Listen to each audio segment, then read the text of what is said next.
Hi, this is Travis from the Stephanie Miller Show. Please enjoy this clip on the Political Voices Network. Who enjoyed the Klan rally on CNN? Everybody? Everybody? I watched that travesty. You what? I watched the Did travesty. Did you? Oh, dear God. I'm sorry. Yeah. She's a brave woman. I don't don't like you I call it a decided to watch travesty. Birth of a Nation because I thought it would be less racist. Right.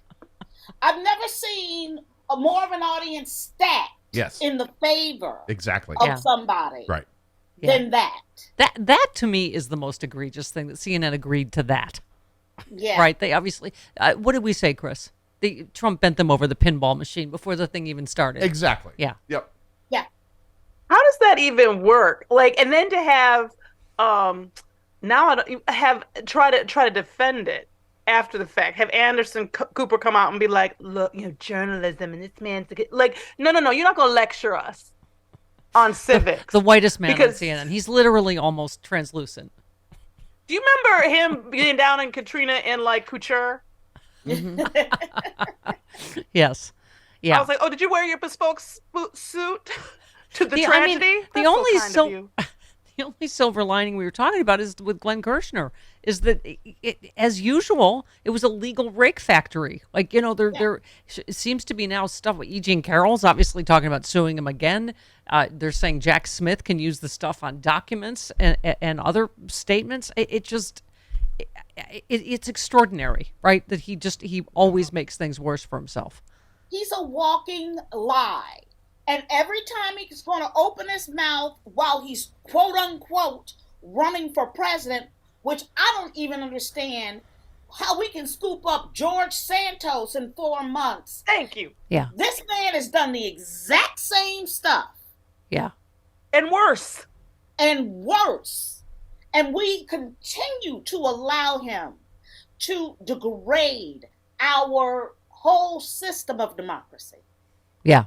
Yeah. No, I mean, you don't even know where to start in terms of giving a platform to a insurrectionist, a sexual assaulter, literally from the day before he has been found guilty of sexual assault, right?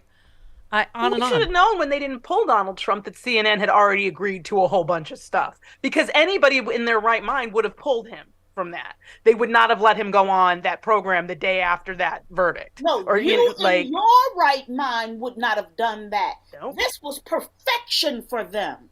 Yeah. I mean, Because when he walked up to that, when he sat there and elicited laughter about E. Jean Carroll out of those people. that was the worst. It was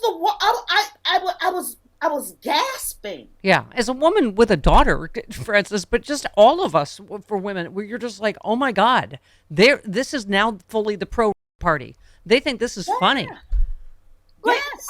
I'm remembering. Help me with this memory, y'all. It's foggy.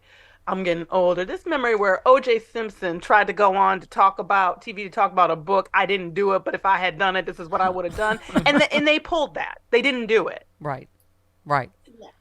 What has happened? Yeah. I mean, We have an alternative reality. the comedy snossage is the fact that it only wasn't rape because she doesn't know if it was his tiny mushroom, or I don't know, a pinky or something. I can't. I hope she does sue him again. And Fugelsang is a very nice man. He is a very kind man to say it's a lot to ask of her. I'm asking it. E. Jean, we need you to sue him again. And you can call Frangela for support. We will go with you virtually if we can. And we will be there. And we will support you, girl. But we need you to sue him again.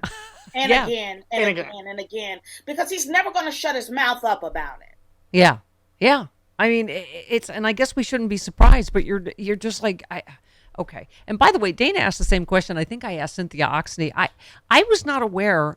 I assume if you're penetrated with anything against your will, it's right. But that was, I don't understand that. But I felt like. I don't think we're meant to understand it. I don't think that it's meant to make sense. I think it's meant to protect race. Yeah. Like, it doesn't make any sense. Of course it doesn't at all. But the reality is, I'm trying to figure out how that's the hair we're picking. It wasn't okay. Yeah. In other news, Tommy Tuberville, Senator Football McDump, has pinpointed the real problem is there is not enough Nazis and white supremacists in the military. So, your thoughts? Don't. He keeps, again, doubling and tripling down. They've asked him to clarify his comments. What? By the way, do you know what this code is, white nationalist? That is not, that's a white supremacist. Somehow they seem to think that makes it better to call it a white nationalist. Yeah. It's whitewashing. Here's the thing. If we, year after year, month after month, allowing people to whitewash the identity of white nationalism and make it acceptable, give it a sheen, because there are so many people that when they open their eyes and realize that that is the party that they are participating in. Yeah. They're in it. You're soaking in it. And You're he said, soaking in white nationalism. and he admitted, that's us. That's Trump supporters. That's, I call them Americans. It's just, Yeah, that's exactly right. I think that what I am continually frustrated by, and say every week on The Final Word, I think, and here too, that, we get caught up on this discussion of whether or not, why is the Republican Party doing this? This isn't smart politics. Most of the country doesn't feel this way. Why would they do this? Why would he double down on this? Because it's what he believes. I think we really need to let this be one of the possibilities, is that this isn't about power. This isn't about them trying to get voters, that this is their agenda. They are white supremacists, and that they are activists for it, and that they believe in it to their own detriment, that they are true suicide bombers for white supremacy. yeah. Like, just that, we need to be able to hear that. Because also, these people are talking and willing to crash the American economy. Yeah. And we need to hear that. That it was as seriously as what Angela's just said. They were cheering that on and laughing at that too when Trump's smirking and saying, "Yeah, they're going to have to default." And That's right. and they said, you said the opposite when you were president. We must never do that. And he's like, "Well, I'm not president anymore." And they're all laughing like this is going to be funny. It's a joke, Right? He's up there entertaining them, and he is their entertainment, but he is our nightmare. Yeah. I'm going to tell you something. Joe Biden and his administration, they are so much better people than I am. Because let me tell you, I wouldn't send nary a dollar, nary a National Guardsman, no kind of help to these states. I'd be like, no, y'all don't need us, right? Y'all want to be an ethno state, right? Well, why don't you take care of that yourself? Because I'm sick of this. We support these states. Yeah. And I am sick of it. But they're just becoming, I guess, are the party of, white supremacy, of voter suppression. This Republican presidential candidate, what's his name? Vivek Ramaswamy, wants to raise the voting age to 25 or require civic duty stipulations for younger voters. Is this kind of like the jelly beans in a jar kind of? Is this the... That's what it sounds like. Yeah. He said how we want to do it is say if you want to, we have to restore civic duty in the mindset of the next generation of Americans. How we do it is we say if you want to vote as an 18-year-old between 18 to 25, you either need to do your civic duty through service to the country. That's 6 months of service in either the military or as a first responder, police, fire, or otherwise, or else you have to pass the same civics test that an immigrant has to pass in order to become a naturalized citizen who can vote in this country. At age 25, that falls away. So in a nutshell, what we're proposing is a constitutional amendment to raise the voting age to 25. If he does both of those things, then we'll talk about it. Yeah. I need him. Everybody who wants to vote on that, I need them to do it first. They're so terrified of Generation Z, which gives me joy. Hey all, Glenn Kirschner here.